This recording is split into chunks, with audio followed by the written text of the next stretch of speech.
Hi, I'm Dee McGill, owner-founder of LDL Hair Extensions. Welcome to It's About to Get Hairy, the podcast that takes you on a journey through the world of hair extensions. Whether you're a hair enthusiast, a stylist, or simply curious about the art of transforming hair, this is the show for you. Join us as we deep dive into the fascinating world of extensions, exploring the latest trends, techniques, and innovations.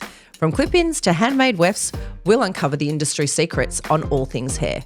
So sit back, relax, and let's embark on a hair-raising adventure together. Welcome to It's About to Get Hairy. If I can be anything, I think I'm gonna be me. Welcome to our first episode of The Hairy Truth. It's not the Hairy Truth. She hasn't learnt the name yet. That's not a great start to episode 1.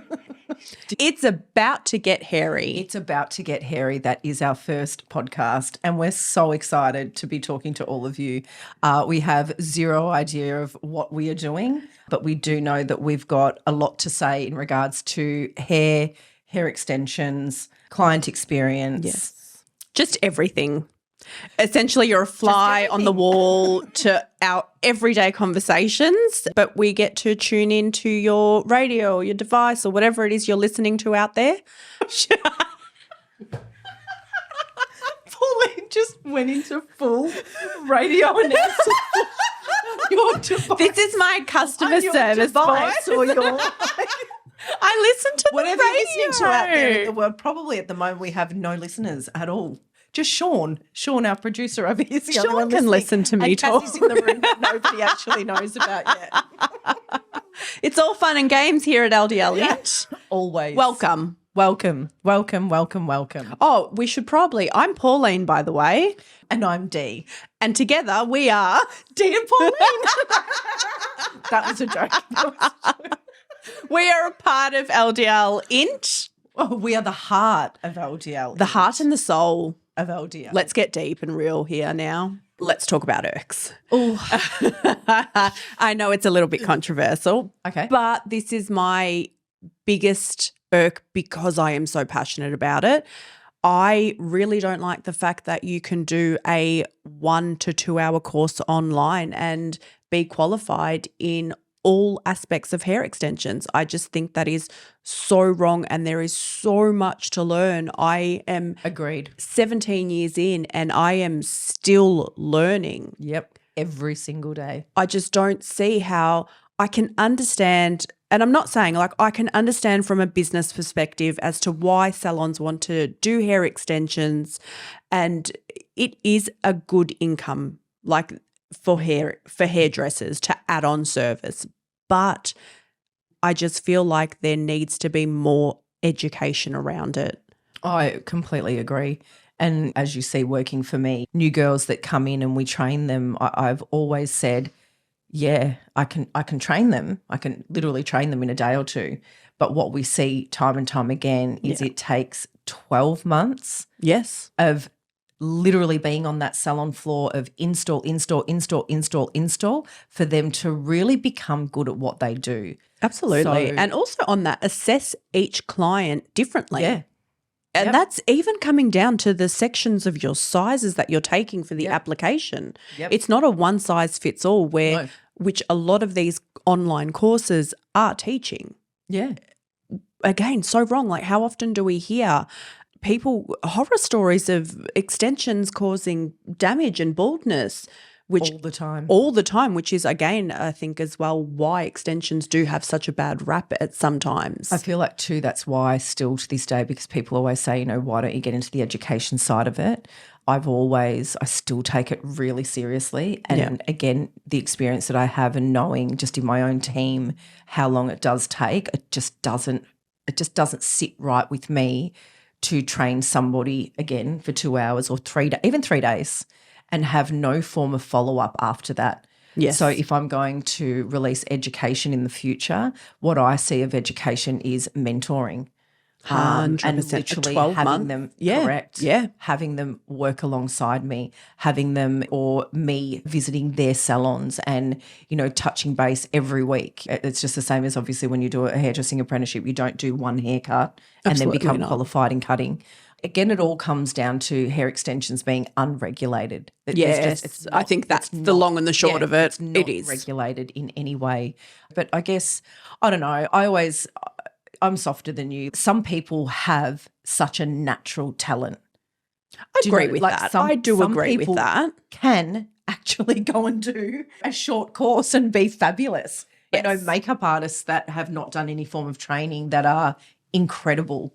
I know stylists that, are not hairdressers that are incredible. Still, yeah. I know extensionists that are actually not hairdressers that are incredible extensionists. You're always going to get more experience doing some form of long-term education as opposed to short-term education. 100%. But again, I just think, it comes down to regulation. Yes. That is the issue. That's the issue on the hair, selling the hair, training. Right, we need to start a petition, I think. We're we're gun-ho for regulation of extensions right now. We're doing it. Right. Like it's dangerous to clients too. It is though. I don't know. I think that's that's my irk. It's the 1 to 2 hour course and I'll come to my house, babe, and I'll do your hair extensions for whatever X amount of dollars. Selling you virgin Russian hair extensions. Oh, I've got virgin hair for $500. and I will do it because I've been doing this for 2 weeks. Yes. My irk is, of course, is virgin hair. Yes. Do not say it's virgin when it's not virgin. Let's start a petition for that now, guys. Do not say what it is. Yeah, be honest. So have integrity. One thing I always say to because I welcome people to have consultations with us, but I also welcome them to have consultations with other people. Touch, feel the hair. It's a very important point. Yes. I hear all the time, oh, it's human hair. Okay, so ask this question. What happened to the human hair before you sold it to me? Because, you're right. It is human hair. But what's happened to it? It's not virgin human hair. It is processed human hair. So my irk is buzzwords essentially becoming bastardized and no longer meaning what they truly mean. No. Which is extremely frustrating. I receive emails every single day. Oh, not even emails, text messages on the cell phone. Here's our hair, Yeah. Buy our virgin hair. And sometimes I don't like to really engage because I just can't be bothered. Depends what mood she's in. Does depend what mood I'm in. Sometimes I feel like engaging and I say, okay, show me your virgin hair. And then they send me balayage, green ends and black tops and white blonde hair. And I say, that's not virgin hair. And then they get confused and they say, but what do you mean, ma'am? Why is that not virgin hair? Yeah. I'm like, it's coloured. It cannot be virgin if it is coloured. It's that simple. It is that simple. If it's red, as in the colour red, it's not virgin. No. If it's balayage, it's not virgin. If it's bleached white blonde, it's not virgin. I think it's just it's got no meaning almost anymore, which is what a buzzword is. The meaning has been detached and people are just clinging on to that. But what is the next buzzword? Because what are you going to call it when the consumer no longer wants to buy virgin hair? Because oh God, who knows? Some AI hair technology. Who actually knows what the buzzword's going to be? Nothing's going to mean what it was supposed to mean anymore, which I find kind of sad. It'll just be a sound like meh. Yeah. It's just going to be a sound. It's going to be meh. It's meh. Come see our meh hair. Oh, I love that.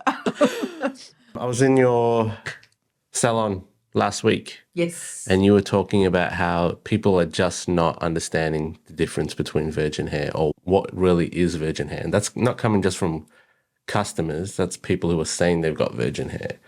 So it's never, ever been tampered with. So for most Australian women, a lot of Australian women obviously colour their hair. So if you think about virgin hair, it's your roots. The second you colour it, the second you alter it in any way, it's no longer a virgin product. Yet in the world of hair extensions and the hair extension world, nobody seems to be telling the truth. So, you've got salons calling a product virgin hair when quite simply it's not. It's been chemically altered. Absolutely. It's like going to the market and buying a fake Louis Vuitton. Correct. Absolutely. And the salesperson saying, oh, no, it's real, and selling it to you for $10. So the thing for me, what I know is that the majority of manufacturing happens in China. So it doesn't matter that the product comes from China. The issue in the industry is that it's chemically altered and sold for something that it's not. So It's lies. Correct. The best analogy to give would be if I owned a Mercedes car dealership and I had one Mercedes out the front of my car dealership, and then you came in assuming you were buying a Mercedes and I sold you that under the guise of a Mercedes, but you drove out in a Toyota, I'd be in a lot of trouble. Yet in the hair extension industry, you get to say that the product is something that it's not every day and nobody questions it. So, It's completely unregulated, which is correct. Disheartening. Disheartening for the ones that are authentically speaking their truth.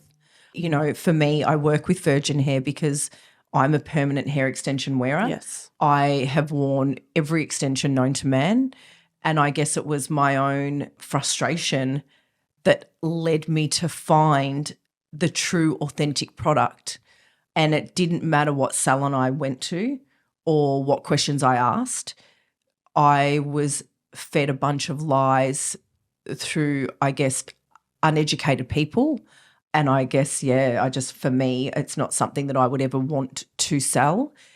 The product is okay. China have gotten extremely really good with the manufacturing side of things. Yeah, they have. Hair extensions as a whole has improved. My beef is, as the salon owner, why not just tell the truth? Why not just say this has been bleached several times, it has been coloured, it has been permed, straightened, acid washed, and it's now coated in silicone, and you, the consumer, you're going to get about 1 month. If you're lucky, you can get up to 12 months wear out of the product. That for me is completely fine, but that's not what's happening at the moment. What's happening is essentially the product is made and manufactured, the salons come along, the salons send their logo to China. China then put the logo on the bag, calling it whatever the brand name of the salon is, and then distribute it to obviously back to the salons. But the consumer gets really confused. Yes. And that's kind of what we hear day in, day out. So people will call my salon and say, I want Russian hair, or I don't want Russian hair, I should say. Or the Remy hair was another one. So all the buzzwords, obviously the factories that manufacture the hair, they're jumping on top of the buzzwords too. So they're marketing to those words. So we've had Remy hair, we've had double drawn hair, then there was Caucasian hair, then Slavic hair, then this, that and the other. There were always, almost every there's year, always there's buzzwords. Always a word. And at the moment it's, unfortunately for us, it's virgin hair. It's virgin. That is the new buzzword, is virgin hair. But nobody's actually no one's not virgin hair. They're not selling They're not virgin selling hair. virgin product. They're calling it virgin, but it's not virgin. So I guess just for people out there that's a little bit confused, because, you guys are very well-rounded on the subject, right? Yes. But for people who are confused, it's the new buzzword. Yes. In just a few words, what is virgin hair? Virgin hair is naturally grown, never been coloured, never been chemically altered in any way. So the word virgin means untouched. It's only available in naturally grown colours. People literally grow hair from dark brown to a golden blonde. And rarely, of course, you will also find albinos that grow a real platinum level 11. So but we're talking white. Rare. Very, very, very, very rare. So virgin hair extensions are not available in blue black. That is an artificial colour. They are also not available in bleached blonde because people don't naturally grow bleached blonde hair. Yeah. I call the product a factory product.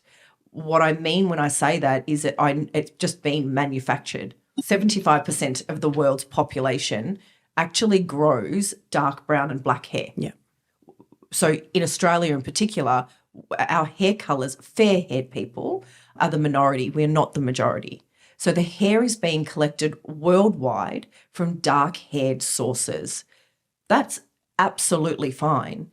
But if you're somebody like myself that has fair hair, I can't use dark hair in its virgin form. So it needs to be processed. So it goes through to factories and it undergoes chemical processing. So one of the first things that they do is they bleach the product. So, bleaching hair compromises hair. It's just that simple. Some consumers need and want that product. It's a cheaper product. It's a easier product to get your hands on. Yeah. I hope that explained it. Knowing the difference is awesome. I think for a lot of people, it was like, oh, it's cheaper. Let me go buy it because it's cheaper. 100%. And they're like, oh, yeah, it's manufactured. I can still do the same thing. But I think maybe they don't understand how compromised it is. Can you tell me, when you're buying manufactured hair or it's been chemically processed, how much damage goes through that hair, or how is it compromised? Yeah. Bleaching hair even once is drying and dehydrating of hair. Bleaching it twice is worse. Bleaching it 3 times is even worse again.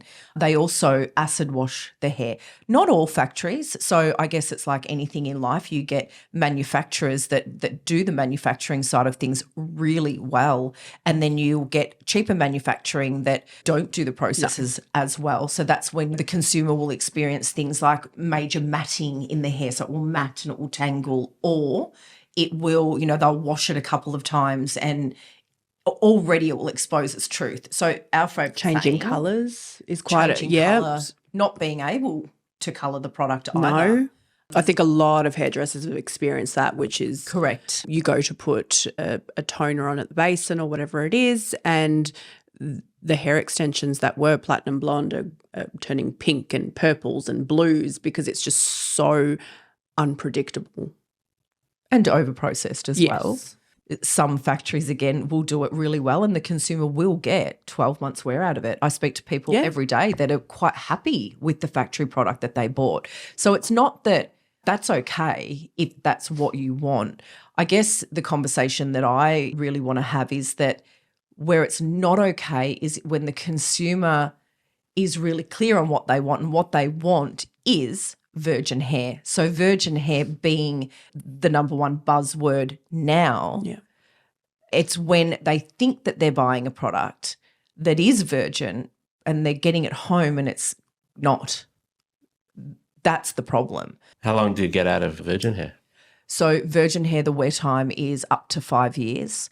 Like we say to all of our clients, though, you shouldn't be throwing away a set of hair extensions from us. Never. Hair doesn't, just like your own natural hair, you don't wake up in the morning and it's just disintegrated on your pillow. Authentic virgin hair can literally last for years and years and years. Obviously, it's client care. It's something that you're wearing every single day. So like I say to people, if you're wearing your jumper that you're wearing, if you wore that every single day and washed it every second day or every third day, in 5 years it's not going to look the way that it looked today, but it still will be okay if you cared for it. But for our ladies, too, or myself, I always say we are permanent hair extension wearers. So we weren't blessed with a thick, gorgeous mane of hair.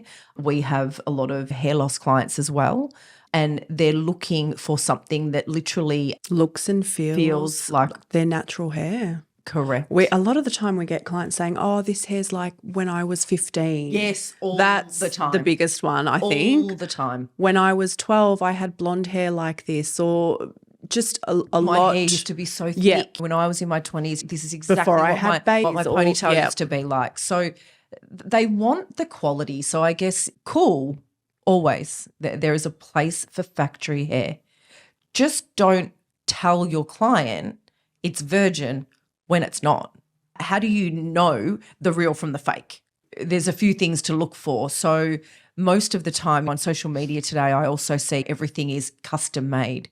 And can we just touch And on bespoke. cutting a weft or a machine-made weft to size of someone's hair is not custom It's not made. custom made, correct. Let's just clear that elephant in the room because it's Correct. not. It's a little bit like saying I put some paint on the walls and then telling everybody that you did a custom build. That's not what custom made is. Our wefts are all custom made. So we literally measure up your head and they're handmade. Everything matters. 100%. So everything matters. So it is the quality of the hair that you buy. It is the texture of the hair that you buy. So it needs to match your texture identically. It's the colour match. It's the cut. It's the right amount of hair. Yes. It's the placement as to where they go. And if you get all of those components right, well, then you're going to have the best looking hair. Custom made, you cannot have it on the same day if it's authentically handmade, because it takes time to make a full set of hair, depending on what we're doing. Some of our ladies wear up to 5 rows of hair. A set that is 5 rows would take us about 8 hours to hand make. Whereas today's world, again, when a factory product comes straight from a bag. In 100-gram Straight bales. from a bag. Hair extensions are sold in 100-gram bales of hair. That is a factory product, not our product. Our product comes in ponytail form, literally cut from a person's ponytail. And from there, we need to then hand make that for our clients. I guess a lot of other questions we get as well is when people ask for grams, or how many grams is that set? Why don't we work with grams and why do we work with wefts, So it's not roses? that we don't work with grams. I just think that the industry, again, a factory product is sold in 100-gram bales. Yeah. And I think that's what the consumer is used to, Yeah. because that's what the consumer buys. They're buying a bag of hair. So the education in salons is that, okay, this is 100 grams of hair. Okay, you need 150 grams of hair or 200 grams of hair. It's not that we don't do that. It's just that it's custom made. So we're making every single ponytail that we have is different. So we can have ponytails that are very thick in texture. And I could make, let's say as an example, 1 12-inch width weft. And it could be a really dense, thick, coarse, curly ponytail. And then I can make that same 12-inch weft in something that's like baby fine, shorter hair, and the weight of them are just going to weigh differently. So it's a bit of a hard question to answer, because it's not that we don't for any reason or that we're opposed to it in any way other, because we're not. It's just not the way we do things.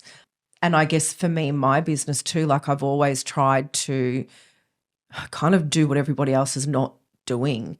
And I guess just be honest from day dot, like anybody that called me, if you want or are looking for a cheaper product, I can definitely point you in the right direction. I know many hair extension salons that do incredible work and that have a great product if that is what you're looking for. But I guess, again, the conversation that we're having here is it's not a battle of the products, because some people want virgin hair, some people don't. This conversation is more about just being honest with the client. What I love about our industry now is that, that there is a conversation and people are becoming more real and honest, and you can share your secrets between salons, but there's still one huge secret, and that is factory hair. Yeah. No one's calling it what it actually is. People are lying to the consumer, and I'm actually not okay with that. Not okay with that. No.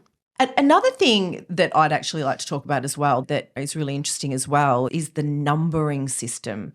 Dressing. The 60, the 613. Correct. Hairdressing, when you do your hair, hairdressing is universal. So as a hairdresser, you can go to any country and still understand the universal 1 being black and 10 being your lightest blonde. Yes. So the numbering system is from 1 to 10, nowadays 1 to 11. And we heard recently 13. Which I've never heard of before. Neither. But apparently we learnt something. So, we learn every single day, and I do not proclaim to know everything because I don't. But one thing that I learnt a few years back as well is the biggest giveaways. So for people wanting to talk about colours, when people will still call me and say, I want a blonde hair extensions, I'm looking for 613. Yeah. That's not a hairdressing number. Factories will give you a colour ring of 100 different colours, and they are not our universal scoring system. Random numbers. They are. If they don't 613 blonde is not, if you're. It makes no sense. Your client does not come in and say, I want a 613 blonde, please. It doesn't. I am yet to hear that in a colour consultation. Right. It just doesn't. It doesn't work like that. So it's frustrating in that when I started my business, my branding was exclusively Russian because my product was authentic Russian hair. And then today's world, you do a quick Google search on Russian hair, and what it appears to be is that the entire country sells Russian hair. But the reality is they do not. So I stopped calling it Russian hair because people would call me and say, Dee, I don't want Russian hair. And I was like, you do want Russian hair. You do. And it doesn't matter. I'll also say this is probably a good segue too. Does it matter where the girl who had her haircut was born? Absolutely not. No, it does not. I have seen some of the most beautiful Chinese hair, Indian hair. People assume that, say, if I use China as an example, that Chinese hair is thick, coarse and dead straight. That's not true. So there are Chinese people that have very fine hair. So this is what they do. So when their hair comes in, they compartmentalise it. So they'll have your coarse hair, they have your medium texture hair, and they have your Fine hair.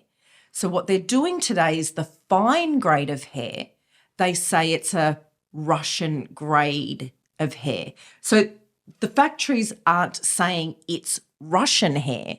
They're saying it's like Russian hair. Yeah. But the salons are on selling it as Russian hair, which is misleading to the consumer. What do you love the most about working with virgin hair? I guess the way it makes the client feel.